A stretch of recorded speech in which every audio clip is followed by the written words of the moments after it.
ഇന്ന് അനുഗ്രഹിക്കപ്പെട്ടൊരു വചനത്തിലേക്ക് നമ്മൾ വരികയാണ്. പ്രാർത്ഥനയോടെ ഈ വചനം കേൾക്കാം.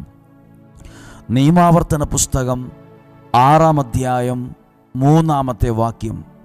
ആകയാൽ ഇസ്രായേലെ കേൾക്കുക. അപ്പോൾ കേൾക്കാൻ വേണ്ടി തന്നെയാണ് ഈ വചനം പറയുന്നത്. ആകയാൽ ഇസ്രായേലെ, പ്രിയപ്പെട്ടവരെ, കേൾക്കുക. നിങ്ങൾക്ക് നന്മയുണ്ടാകാനും നിങ്ങളുടെ പിതാക്കന്മാരുടെ ദൈവമായ കർത്താവ് വാഗ്ദാനം ചെയ്തതുപോലെ തേനും പാലും ഒഴുകുന്ന നാട്ടിൽ നിങ്ങൾ ധാരാളമായി വർദ്ധിക്കാനും വേണ്ടി ഇവ അനുഷ്ഠിക്കാൻ ശ്രദ്ധിക്കുവിൻ. ഞാൻ ആദ്യ വാക്യം ശ്രദ്ധിച്ചോ?